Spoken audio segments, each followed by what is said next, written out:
우리 홍동영 사모님의 소녀같이 예쁜 기도 말이시네요. 고맙습니다. 신글릭 성교사님이 왜 그 사모님 그렇게 이쁘다고 칭찬하는지를 가면 갈수록 더 알 것 같아요.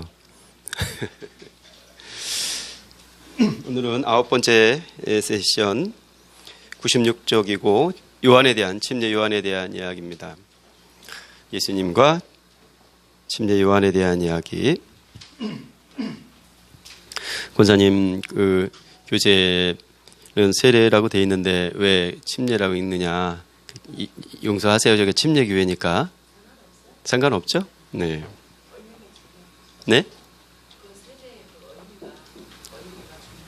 아니 깜짝 놀랐어요. 의미죠? 어미가 아니라 어미가 아니라 깜짝 놀랐습니다. 신학식 주제에 우리 홍동영 사모님께서 그 교재 다 살피고 오셔서 기도하신 거거든요. 그 기도에 그 이 신학적 주제가 다 담겨 있죠. 겸손은 뭘까? 이건 뭐 그냥 윤리적 겸손을 말하는 건 아니잖아요. 성경에서의 겸손이라는 것은. 그래서 그냥 이렇게 좀 넙죽넙죽하는 걸 겸손이라 하지 않고 자기 자신이 아닌 그리스도 안에서 기쁨을 발견하는 것, 그걸 겸손한 삶이라고 한다는 겁니다. 염두에 두고 우리가 같이 공부합시다. 이건 뭐 이 야광봉 이렇게 꺾는 이야기는 아시죠? 이렇게 우리 여민정 권사님 너무 잘하실 것 같아요. 아이들 이렇게 이벤트 하시고 그러실 때 그냥 있으면 이게 광이 안 나는데 이렇게 꺾으면 광이 나죠. 우리 그 발열 겨울 되면 이 핫팩 같은 것도 그렇죠. 가만히 두면 열 안 나는데 막 때리고 흔들고 막 이러면 열이 나고 뭐 그 얘기하고 있는데 96쪽 맨 아래줄 보겠습니다. 하나님께 내 안에 교만을 없애주시고 내 뜻을 꺾어주시기를 구하는 것. 그것은 내가 하나님의 영광을 빛낼 수 있도록 해달라고 청하는 것과 같습니다. 내 뜻을 구하여 내 뜻을 이루어내는 것이 기도 응답이 아니고요. 내 뜻을 구하여 내 뜻을 이루어내는 것은 교만의 첩경이 될 수 있습니다. 그게 아니라 내 뜻을 꺾어주시기를 구하는 것, 그래서 내가 하나님의 영광을 빛낼 수 있도록 해달라고 청하는 것. 그런 이야기들을 오늘 좀 나눠보자는 거죠. 자, 질문이 있는데요. 하나님께 쓰임받고 싶으세요? 이게 먼저 중요한 질문인 것 같아. 하나님께 쓰임받고 싶으십니까? 네, 요즘은 쓰임받고 싶은 그런 갈망 이런 것들이 많이 희석된 시대인 것 같아요. 뭘 굳이 쓰임받아 뭐 이렇게. 예전에는 우리 아이들 내 자식 신학교 간다 그러면 아주 막 격려하고 그 막 뭐랄까 이 목사가 되면 이렇게 좀 이렇게 맞는 표현인지 모르겠지만 자랑스러워하고 막 그런 게 있었는데 요즘은 뜯어 말리지 않으면 다행일 것 같아요. 그래서 쓰임 받기를 원하는가? 뭐 이게 목회적인 일뿐만이 아니라 뭐 여러 측면에서 그렇죠. 근데 쓰임 받으려면 깨어지고 겸손해져야 한다는 게 전제예요. 근데 왜 먼저 깨어지고 겸손해져야 할까? 이런 질문입니다. 아래 질문도 비슷하죠. 예수님을 신실하게 따르려면 왜 겸손해야만 할까? 그러니까 쓰임 받으려면 깨어지지 않고 꺾이지 않고 쓰임 받을 수가 없어요. 그죠? 그러니까 깨어지고 꺾여야 되는 게 뭐 당연한 거고요. 그러니까 깨어지고 꺾이지 않으면 뭘 해놓고도 하나님의 일이 아니라 자기의 일이 되니까요. 그러니까 이거는 안 하니만 못한 거죠, 실은. 이 밑에 질문도 마찬가지입니다. 예수님을 신실하게 따르려면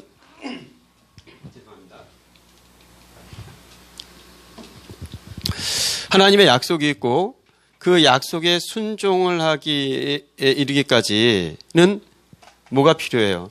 하나님이 약속하셨어. 약속만 하시면 죄송합니다. 글씨가 하나님이 약속하셨어요.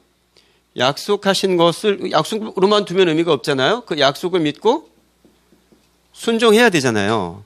약속하셨으니까 그 약속을 믿고 순종해야 되는데 그 순종에 이르는 길이 어떤 태도에서 있는 겁니까?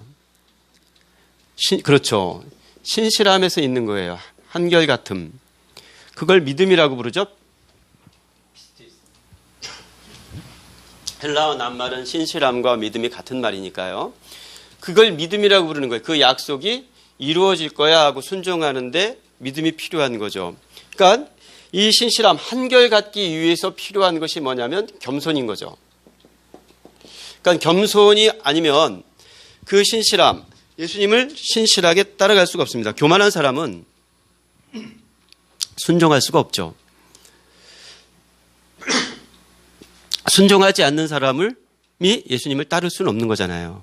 그러니까 이건 뭐 당연한 기본적인 도식이니까 앞서 이제 가벼운 질문으로 던져놓은 것 같습니다. 자, 오늘 세 가지 주제를 가지고 공부를 할 건데요. 요한은 예수님의 길을 예비하셨다는 거고요. 또 예수님께서 자기보다 높아지는 걸 당연히 여기고 그걸 크게 기뻐했다. 그게 아까 신랑집 친구, 결혼식에서 신랑집 친구 같은 기쁨이었다. 그 예수님을 따르지 않는 우리들을 크게 경고했다. 이 세 가지 주제를 가지고 공부를 하자는 거죠. 자, 첫 번째 주제 보겠습니다. 같이 한번 읽어볼까요? 시작. 자, 여러분들의 사명은 뭡니까? 우리들의 사명은 뭘까요? 요한의 사명은 예비하는 것이었어요. 뭘 예비하냐면 청약통장 넣어가지고 내 살찜 예비하는 게 아니라 주님의 그걸 예비하는 게 평생이었어요. 제가 우리 신갈렙 선교사님이나 안진호 선교사님을 존경하는 건 그런 대목입니다. 뭐 신갈렙 선교사님하고 안진호 선교사님에게는 저 같은 사람은 죽었다 깨어나도 따라갈 수 없는 어떤 이 무대포 순종이 있어요. 그냥 하라면 하는 거죠. 저희는 저 같은 사람은 좀 한참을 고려해보고 따져보고 미적미적하고 이런데 일단 선교지로 나가시는 선교사님들은 왜 나가신 겁니까? 선교지로 나가는 건 귀한데 선교지로 나가서 뭘 하자는 겁니까? 이게 FMB에서도 고민일 거 아닙니까? 그죠? 선교사들이 나가서 하는 일이 정말 주님 나라를 예비하는 것인가 아니면 자기 왕국을 쌓는 것인가?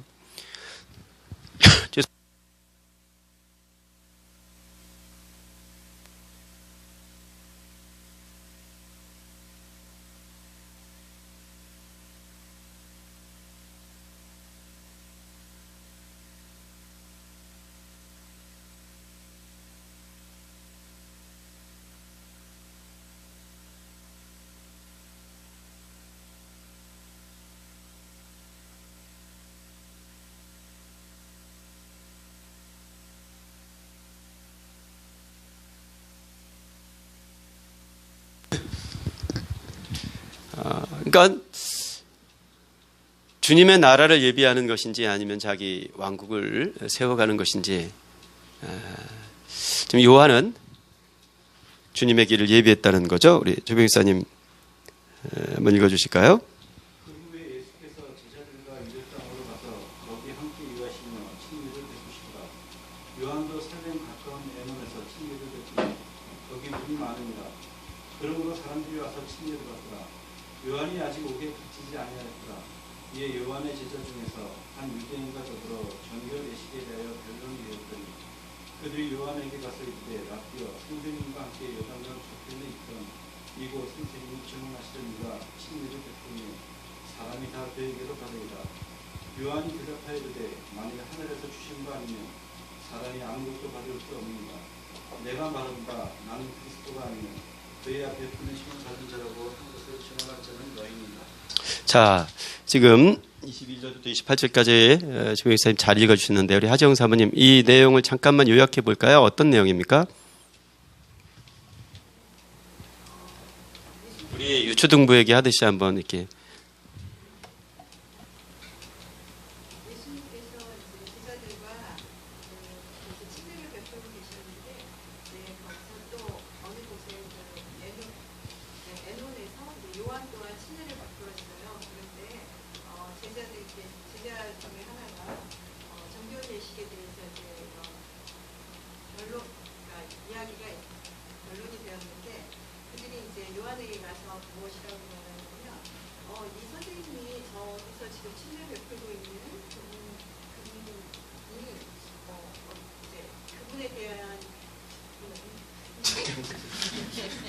말씀을. 이분에 대해서 이제 아마 제자들이 물으니까 그 요한이 이제 말씀하시기를 하늘에서 주신 거 아니면 사람이 아무것도 받을 수 없다. 그러니까 내가 제자들은 이 침례를 베푸는 예수님이 침례를 베푸는 것과 이제 요한이 베푸는 거에서 어느 것이 진짜인지를 아마 따지고 물었던 것 같은데 침례 요한이 분명하게 말씀하시기를 나는 그리스도가 아니요 그의 앞에 보내심을 받은 자라고 할 것을 증언하는 자는 너희다. 그렇죠. 네, 아유 이렇게 문자로 되어 있는 걸 구어체로 그대로 잘 설명을 해주셨어요. 아주 훌륭한 재능인 것 같아요. 네, 고맙습니다. 여기 팬들이 이렇게 팬층이 있어요. 우리 조병욱 목사님하고 신갈리 선생님 두 분이 박수 치셨어. 그 빵 티켓 좀 이따가 가실 때.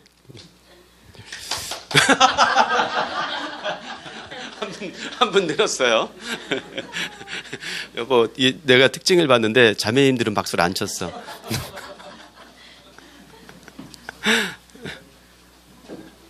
특히 유영현 사모님은 주먹을 꾹 쥐고 있었어요. 지금 이 제자들의 스승은 누구예요? 요한이죠. 내 스승이 잘 되는 게 좋아요? 아니면 예수님이 잘 되는 게 좋아요? 이 조그만 교회 다니시고 있지만 그래도 제가 잘 되는 게 좋아요? 아니면 다른 교회 목사님이 잘 되는 게 좋아요? 이게 빵 추가예요. 그렇잖아요. 뭐 미운이 고운이 해도 저도 여러분들이 잘 되는 게 좋잖아요. 그러니까 우리 식구니까.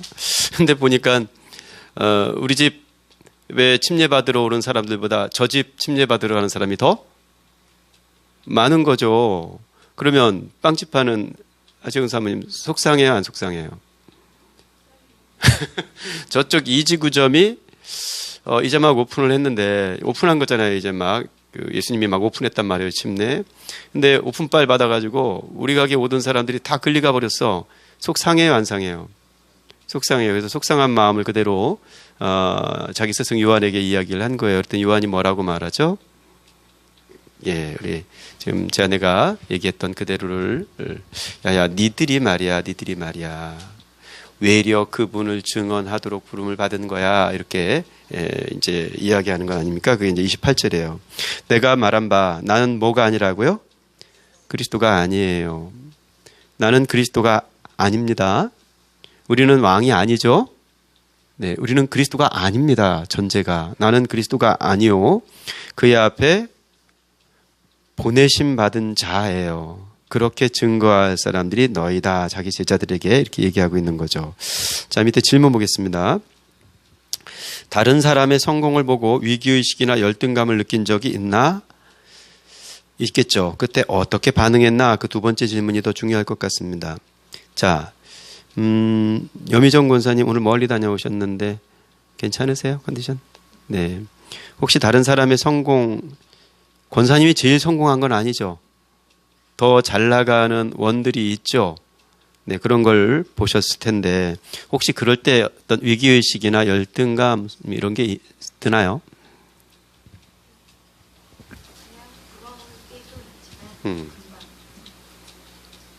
금방 또 부럽고 그렇고 다시 또 부럽고 막 그렇지는 않으시고요. 네, 금방 다시 추스리시는군요.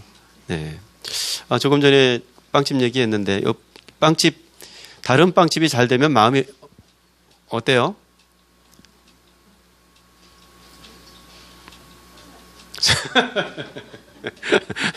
네, 제가 간간 제 아내한테 이게 우리 여러분들이 다 공감하시잖아요. 빵을 많이 가져오면 그날은 장사가 안 됐다는 얘기죠. 그러니까 빵을 가져올 게 없어야 그날은 장사가 잘 된 날인데 빵을 잔뜩 가져왔다. 그날은 죽 썼다는 얘기죠.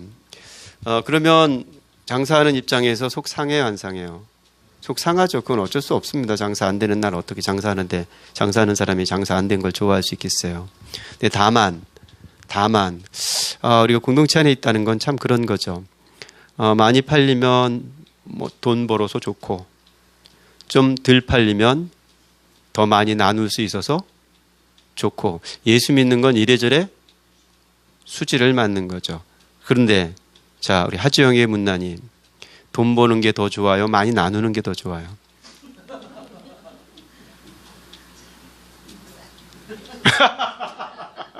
(2번)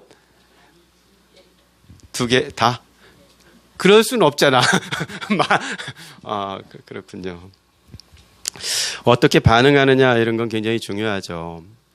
좀 부럽다 우리 권사님 말씀도 하셨는데, 부러움이 이제 비교해서 생겨나는 거죠. 그러니까 금방 정리가 되니, 염영 권사님 그런 정리가 빨리빨리 되는 것 같아요, 그죠? 조병욱 집사님보다 좀 더 빨리 되죠. 정리가 아예 안 돼요? 집사님 더 빨리 되세요?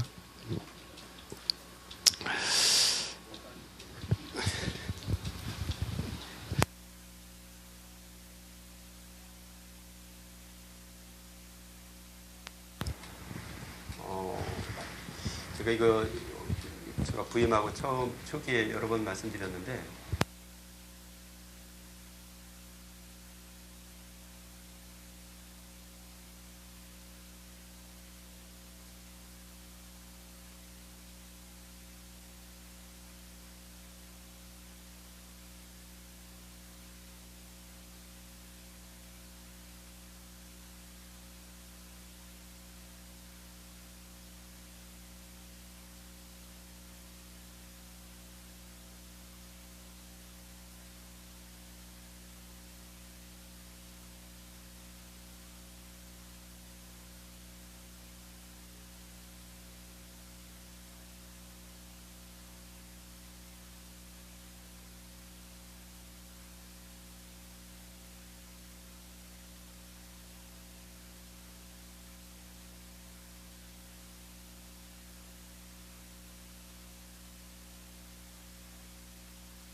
그러니까 열등감이라는 것이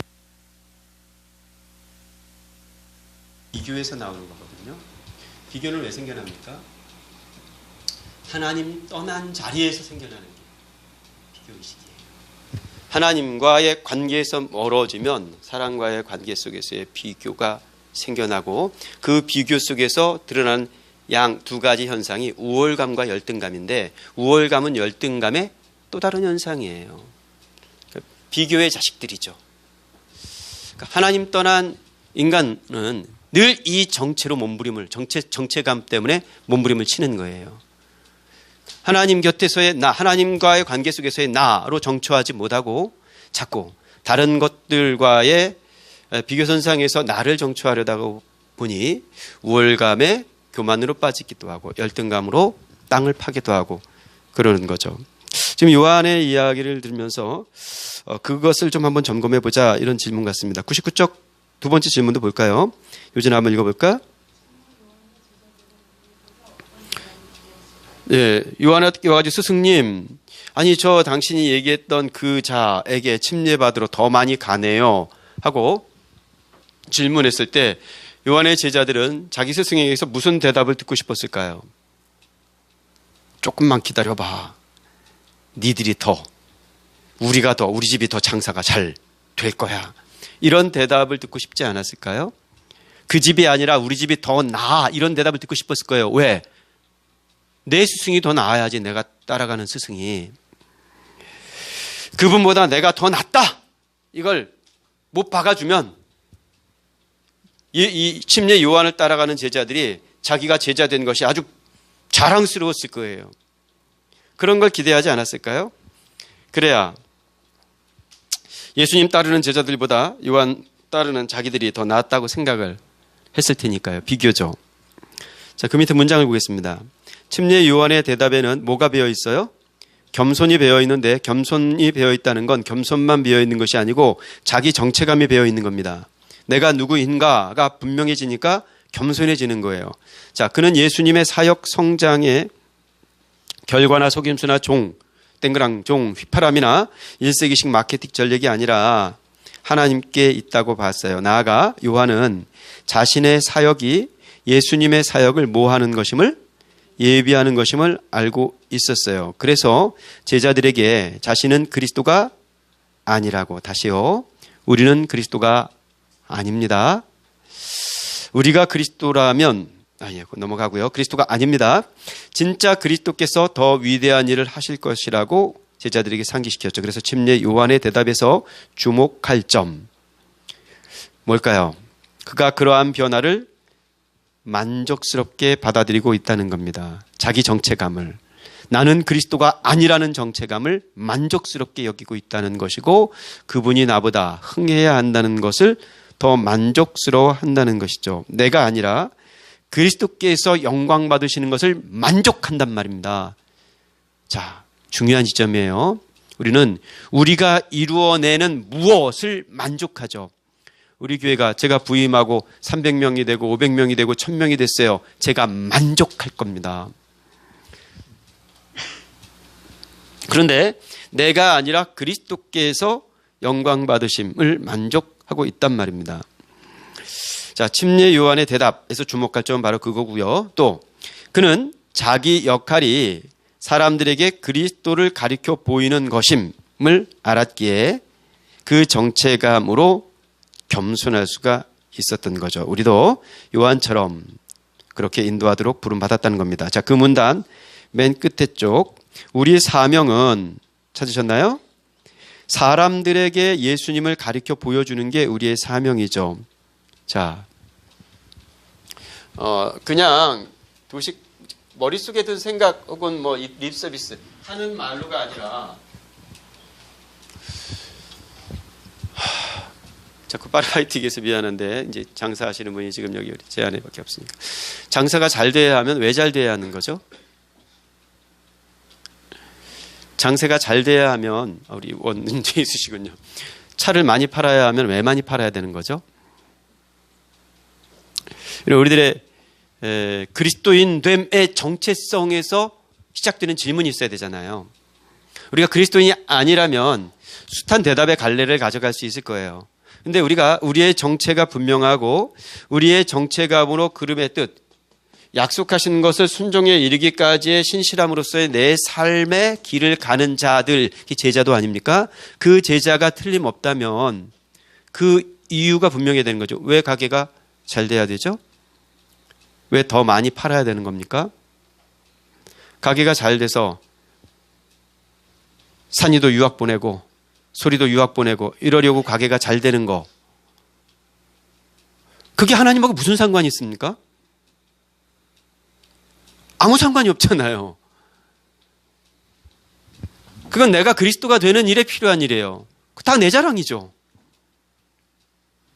그렇죠? 우리 교회에서 이번 내년에는, 내후년에는 서울대 갈 놈이 하나 있을래나요? 3년 안에?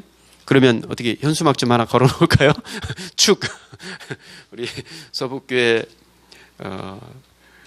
여지영 서울대 합격 이렇게 붙여 놓을까요?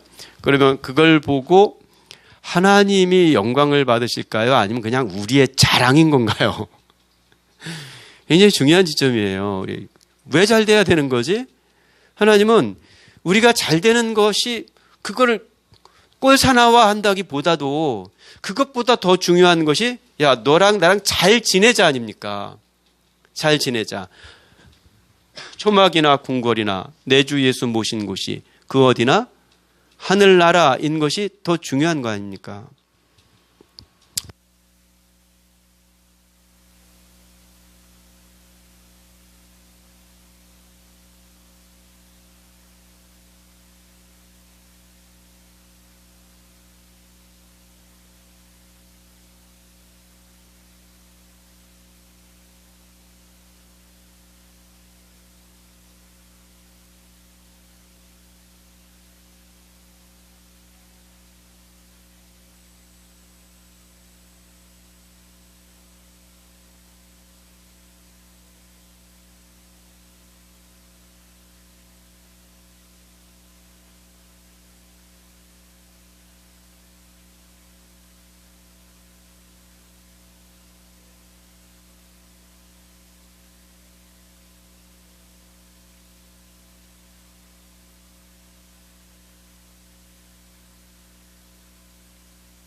자, 자기 역할이 사람들에게 그리스도를 가르쳐 보이는 것임이 분명해야 하는 것이죠.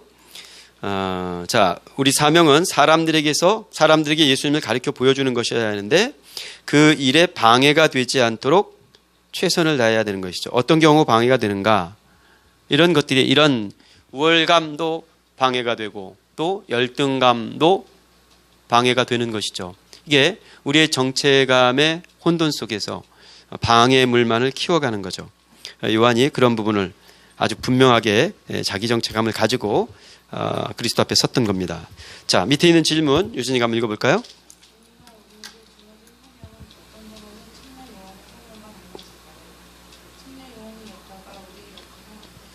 네, 사명, 소명은 똑같죠. 우리도 다 그 나라 예비하는 사람들 아닙니까? 소명은 닮았습니다. 사명은 다 닮았단 말이에요. 그런데 그 역할이 우리가 지금 다르다면, 똑같이 부르심을 받았는데 우리가 지금 하고 있는 역할이 다르다면 역할 하니까 갑자기 딴 생각이 나.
그랬던 역할이, 우리가 부르심은 같은데 역할이 다르다면 왜 다른 거죠? 어떻게 다른 겁니까?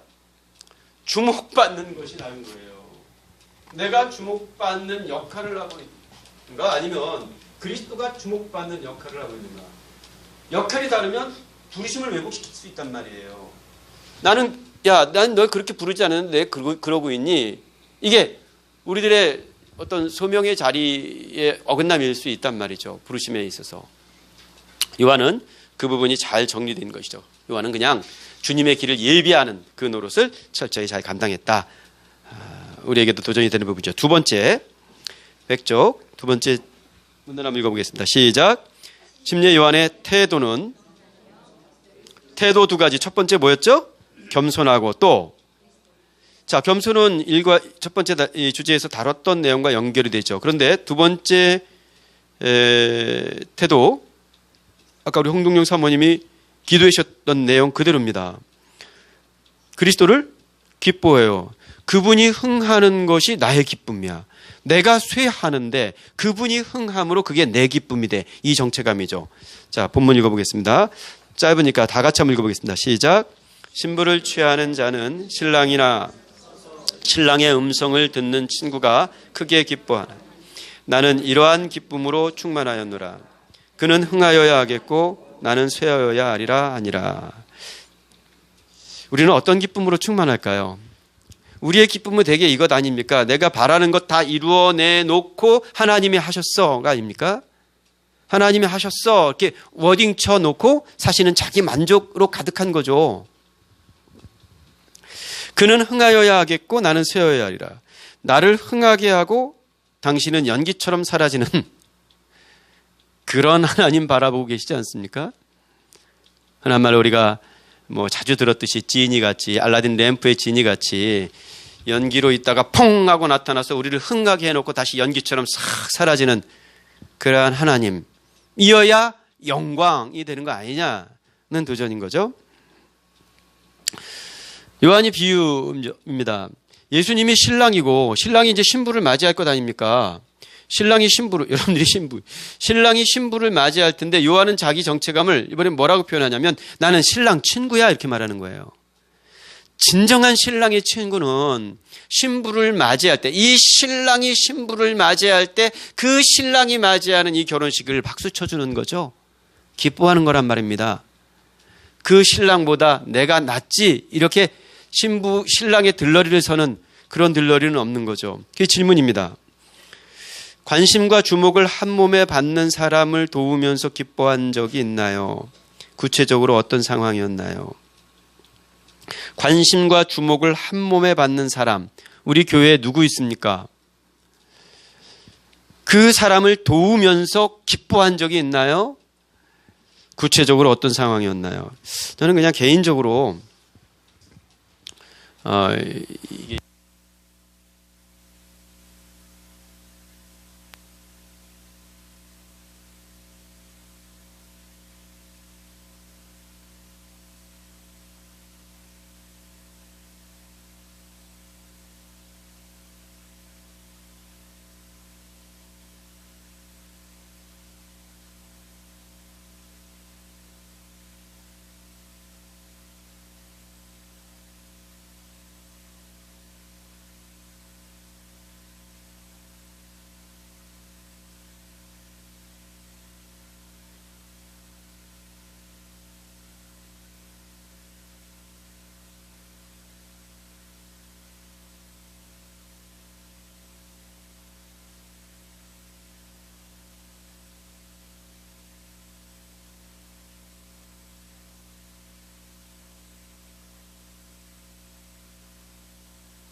네, 한 사람만 결단을 하면 되는데 그 한 사람이 결단을 늦게 해가지고 농담이고요.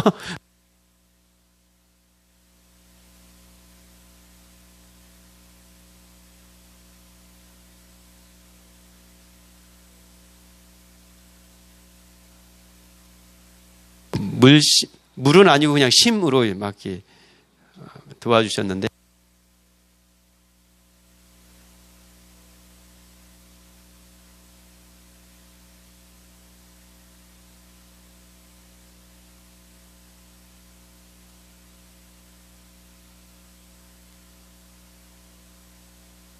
제일 기뻐하셨죠.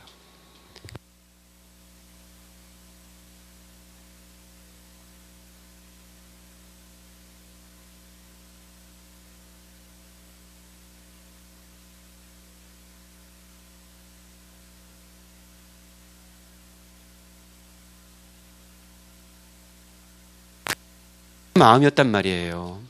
그게 그리스도를 바라보는 우리들의 마음이어야 되는 거죠. 또 그리스도를 닮아 그리스도와 함께 그리스도와 더불어 살아가는 우리들의 모습이어야 하는 것이죠. 굉장히 중요한 대목이에요. 그래서 요한의 태도는 겸손하지만 그 겸손함이 뭐에 이르냐면 기쁨에 이르러요. 기쁨에 이르는. 자, 101쪽 보겠습니다. 심지어 요한은 우리가 어디서 기쁨을 찾아야 하는지를 가르쳐주는 본보기가 돼요.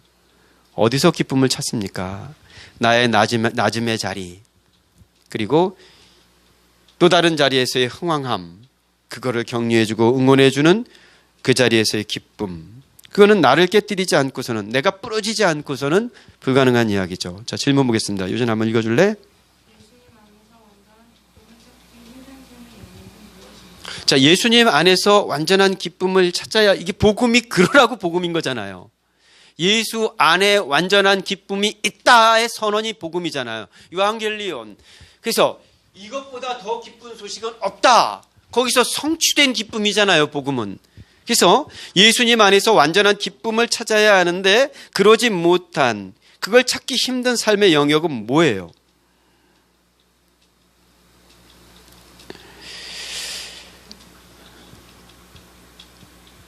뭐죠? 좀 추상적으로 얘기하면 고난과 실패입니다. 성공과 성취가 예수님 안에서의 기쁨일까? 자기 만족, 자기 기쁨을 그렇게 둔갑시키는 것은 아닐까? 이룬 것 그 자체로의 기쁨을 공연히 립서비스로 하나님께 영광 갖다 붙이는 건 아닐까? 사실 그게 아래 질문, 이어지는 질문입니다. 마저 읽어볼까요?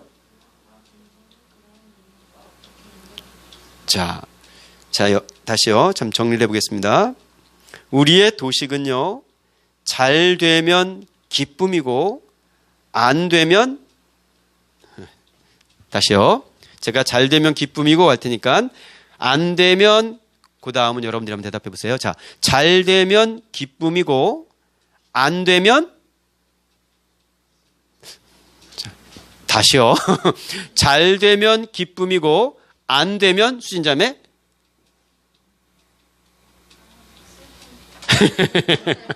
뭐 그것까지 좋아요. 자, 잘 되면 기쁨이고 안 되면 기양이 입사님?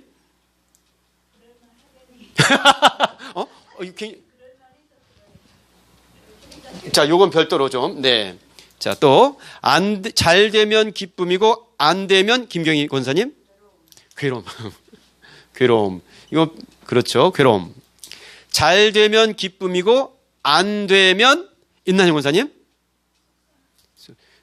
온갖 좋은 말은 다 나오죠.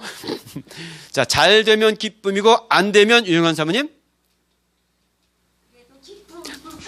야, 요 영역들이 좀 이런 대답은 살짝 재수가 없는데.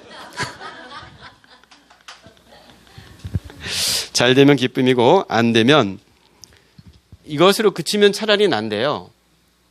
요 안에, 이 영역 안에 들면 차라리 난데, 잘 되면 기쁨이고 안 되면 원망이 돼요. 그죠? 맞아. 슬프고 괴롭고 절망적인데, 그래서 대상을 찾아요. 뭐 할 대상? 탓할 대상, 원망할 대상을 찾아요. 그래서 잘 되면 기쁨인데 안 되면 원망을 하죠. 그냥 안 돼도 기쁨이 될 수 있는 삶의 정체감으로 부르셔야 유한겔리온이잖아요. 그냥 잘 되면 기쁨이고 안 되면 원망인데 뭐가 달라요? 그리스도인 된 게. 아무것도 다른 건 없는 거잖아요. 여러분들이 대답을 해보세요. 뭐가 다르죠? 그것 자체가 유한겔리온이 아닌 거죠, 우리에게. 예수님 안에서의 완전한 기쁨이 아닌 거예요. 그건 뭔가 좀 부족해요, 아직.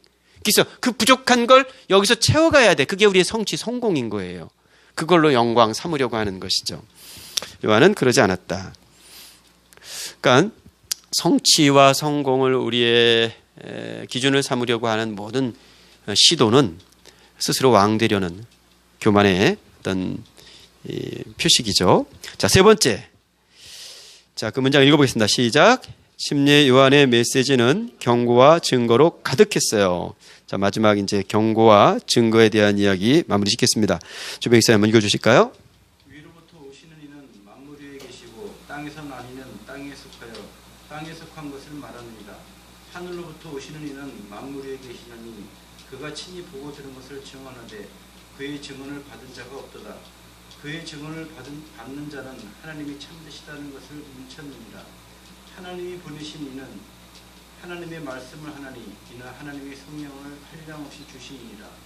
아버지께서 아들을 사랑하사 만물을 다 그의 손에 주셨으니 아들을 믿는 자에게는 영생이 있고 아들에게 순종하지 아니하는 자는 영생을 보지 못하고 도리어 하나님의 진노가 그 위에 머물러 있는. 자, 이게 지금 누가 한 말입니까?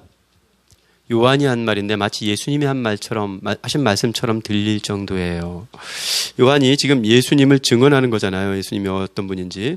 근데 첫 마디가 예수님이 어디로부터 오신 분이래요? 위로부터 오신 분이래요. 위로부터 오셨으니까 이 만물이 그 위로부터 오신 분의 손 안에 있겠죠? 그 얘기를 증거하고 있고요. 그래서 만물 위에 계시다. 이게 이제 31절의 말씀이었고, 위로부터 오셨으니까 뭔 말을 하시겠어요? 위에 있는 말씀을 하시겠죠. 하늘의 말씀을 하실 거예요. 하나님의 말씀을 하신단 말입니다. 그걸 뭐라고 표현하냐면 보고 들은 것만 말한다. 그죠? 하나님을 보고 하나님께로부터 들은 것을 전하는 자가 된다. 이런 말이죠.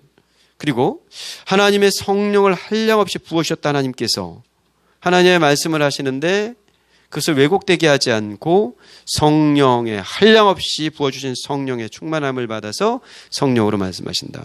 그래서 그 아들이 전하는 말은 진리가 되겠죠. 그래서 그 진리이신 아들을 믿는 자는 36절 믿는 자에게는 영생이 있고 믿지 않고 순종하지 아니하는 자는 영생을 보지 못한다. 이게 이제 요한의 증언의 결론입니다.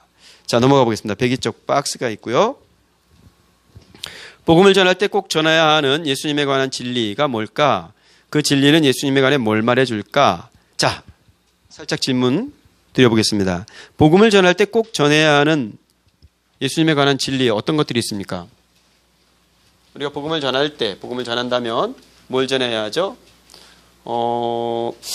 잠깐만, 그러니까 말이야, 이러지 않고, 우리가 딱 복음하면 전해야 할 딱딱딱 있잖아요.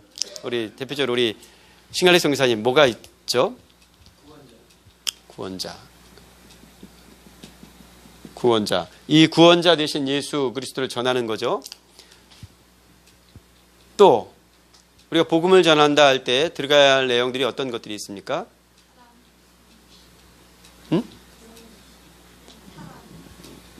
사람? 사랑. 사랑 누가 말했나? 사랑 그렇죠. 또 복음을 이야기할 때 꼭 드려야 될 게 뭐 있어요? 생명, 영생 그죠? 생명 그리고 말씀하셨듯이 창조 굉장히 중요하죠. 시작부터. 또 복음 이야기할 때 십자가 또 은혜 부활 또 복음을 이야기할 때 또 뭐가 들어가야 되죠? 죄사함. 이 십자가의 결과로서 죄사함이 되니까 생명을 얻게 되고 또 뭐가 들어가야 될까요? 심판. 이게 국제 심판은 돼야 되는 거죠? 죄송합니다. 심판 또 다스림, 결정적 굉장히 중요한 이야기죠. 사실은 복음의 확장, 그러니까 사실 기초에서부터 확장에 이르기까지의 전체적인 맥락에서는 다스림이죠, 회복이죠. 사실 복음의 핵심은 뭐예요? 예수가 핵심이죠. 예수를 전하는 거예요. 근데 예수가 무슨 일을 했는가를 전하는 거죠. 왜 그 일을 했는가를 전하는 거고, 그래서 어떻게 됐는가를 전하는 거예요. 그러니까 예수 전하는 거잖아요. 우리가 복음을 전한다 할 때. 근데 그 예수가 누구라는 거예요? 하나님의 아들, 곧 하나님이라는 거예요. 그죠? 하나님의 아들, 하나님이라는 거예요. 근데 그 하나님은 창조주 하나님인 것이죠. 만물 위에 계신 창조주 하나님의 아들 예수 그리스도를 전하는 게 복음이고 그 이야기를 이렇게 풀어 하는 거예요. 자, 그 옆에 그 진리는 예수님에 관해 무엇을 말해줍니까? 자, 창조주 하나님의 아들, 곧 하나님에 대한 이야기죠. 예수는 그 하나님이 사람이 된 이야기, 성육신, 사람이 된 이야기, 또 하나님이 사람을 위해서 죽으신, 이건 굉장히 파격적인 이야기잖아요.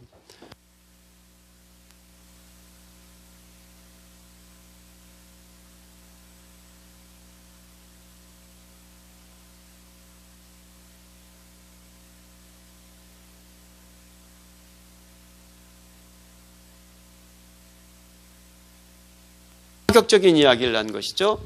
그게 예수님에 대해서, 그 진리는 예수님에 대해서 뭘 말해주는가? 뭘 말해주는 것 같아요? 예수님의? 그렇죠.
하나님의 진노에서 구원받는 길에 관해서 또 증거했습니다.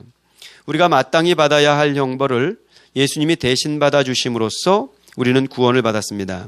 하나님의 사랑을 신실하게 증거하는 것, 그것은 곧 사람들이 하나님의 진노를 피할 수 있도록 복음을 전하는 것을 의미하죠. 그러니까 진노를 피할 수 있을 뿐만 아니라 아까 다스림 이야기하셨지만 하나님 나라에 거할 수 있도록 초청하는 것이죠. 질문 보겠습니다.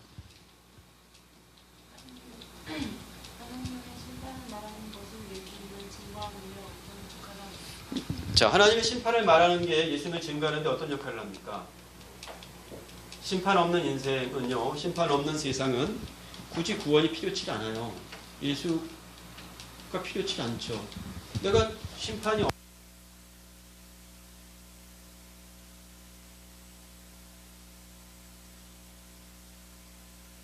한 시대가 되어서 우리는 불편함을 주지 않는 시대가 되어 있어서 사실은 제 설교 자체도 심판에 대한 설교는 거의 없지 않습니까? 다른 측면에서의 부담을 주는 설교는 있지만 심판에 대한 설교가 별로 없는데 사실은 제가 반성해야 할 대목이죠. 이런 경각은 좀 필요한 종이 아니라 절대적으로 필요한 거니까요. 두 번째 질문도 마저 읽어볼까요? 복음을 전할 때 하나님의 심판 메시지를 무시하거나 축소하면 어떻게? 자, 복음은 전하는데 좋은 건 좋은 거야 하고 무조건 구원받아서 박수 짝짝짝 치는 것으로만 그친다면 어떻게 될까요?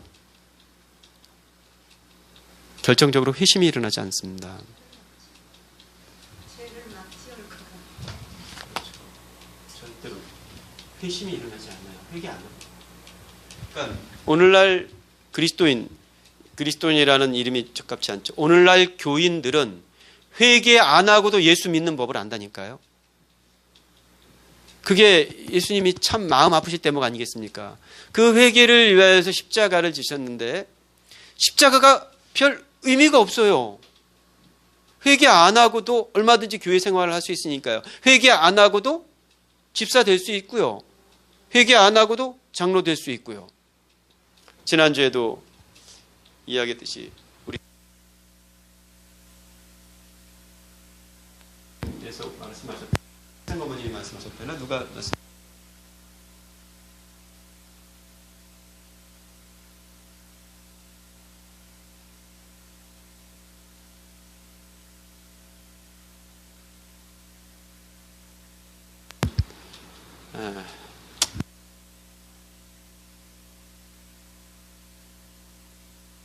종을 전할 때 하나님의 심판 메시지를 무시하거나 축소하면 그냥 정미영 성교사님 늘 말씀하시는 거예요. 그냥 종교만 바뀌는 거예요.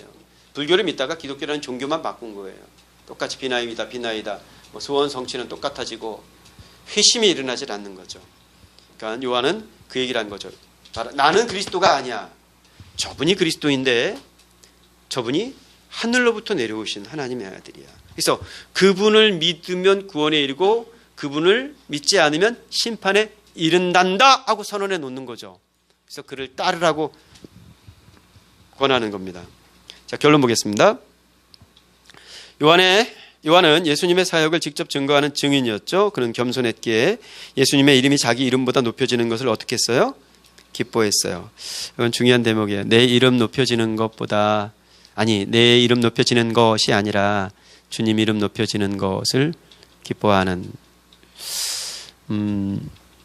우리 제가 원재근 목사님 참 존경하고 너무 고마운 건 어디 가셔서 제 이름을 높여주시는 것을 기뻐하시는 그 모습 되게 민구스럽기도 한데 굉장히 감사하죠. 그러니까 이 비유컨대 그런 거죠. 내 이름을 빛내고 싶거나 빛내려 하지 않고 주님 이름을 빛내고 싶어하는 그리고 빛내는 빛 말고요. 이렇게 유진이 혼자만 웃어. 이게 지금 이 가를 통해서 이제 요한을 위해서 이걸 적용해 보자 하는 이야기입니다. 그는 사람들이 예수님을 그냥 아는 것으로 혹은 그분의 사역을 보려고 몰려드는 것으로 충분하지 않다고 경고했어요. 많이 몰려드는 게 중요한 게 아니죠. 그렇지 않습니까? 많이 몰려들어서 바리새인들에게 했듯이 야 어떻게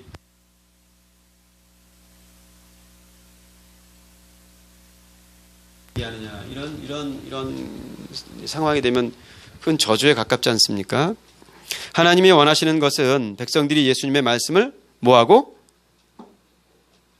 하나님이 원하시는 것은 백성들이 예수님의 말씀을 듣고 그분을 주님이자 구세주로 영접하는 것이라고 요한은 선포하고 있는 것이죠. 주님 말씀 잘 들어야 되고요. 잘 듣고 은혜 받아서 짝짝짝 아무 소용없고요. So what? 은혜 받아서 뭘?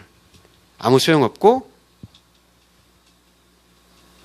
그분을 영접하여서 그분이 내 삶의 자리를 다스릴 수 있도록 그리고 그 길을 따라가는 거죠. 그래서 하나님은 우리에게도 요한과 같은 사명을 주셔서 먼저 깨어지고 겸손해지면 하나님께 쓰임을 받을 수 있게 된다는 거예요. 그렇게 되면 어두운 세상에서 예수 그리스도의 영광을 밝히는 빛의 역할을 할 수 있습니다. 자, 맨 아래 문단. 요한이 그랬던 것처럼 우리도 신랑의 친구로서 겸손한 자세로 사람들의 관심이 자신이 아닌 독생자 예수 그리스도를 향하도록 해야 합니다. 주목받아야 하는 이는 누가 아니에요? 내가 아니에요. 주목받아야 하는 분은 예수 그리스도이십니다. 특별히 교회는 더하겠죠? 우리는 나를 주목해 주십시오 하고 섬기는 것이 아니라 예수님을 주목합시다 하고 그 길을 내는 역할로 섬김이가 되는 것입니다. 같이 기도하겠습니다. 하나님 아버지, 요한이 예수 그리스도에 앞서 그 길을 예비하는 자로